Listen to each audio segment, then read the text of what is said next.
En tant que secrétaire exécutif, mon rôle, c'est de créer une plateforme pour que les négociateurs puissent travailler. Vous savez, le cadre multilatéral est extrêmement important dans ces discussions. Vous avez des gens qui viennent de l'Asie, d'autres qui viennent des îles Pacifiques ou des îles Caraïbes ou de l'Afrique.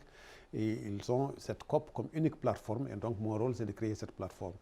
Mais bien sûr, en tant que secrétaire exécutif, j'ai aussi des ambitions par rapport à la Convention pour qu'elle soit beaucoup plus visible, pour qu'elle ait une contribution beaucoup plus effective aux questions de développement dans le monde et pour qu'elle contribue à sauver la planète.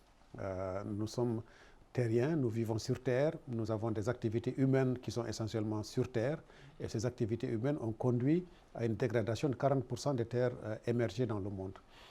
Et ceci est une voie qui n'est pas viable à long terme puisque la population mondiale augmente et les ressources sont en train de diminuer. Donc nous avons atteint un point d'inflexion depuis très longtemps et qu'il faut redresser la barre.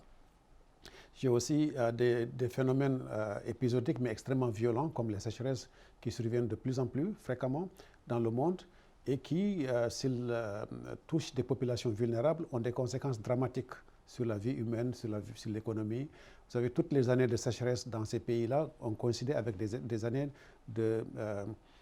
d'économie, de baisse économique dans les pays, avec parfois des déficits extrêmement graves. Donc oui, c'est des sujets que l'on traite aujourd'hui qui sont peut-être considérés comme étant des sujets environnementaux et écologiques, mais qui sont profondément ancrés dans la société et dans l'économie des pays.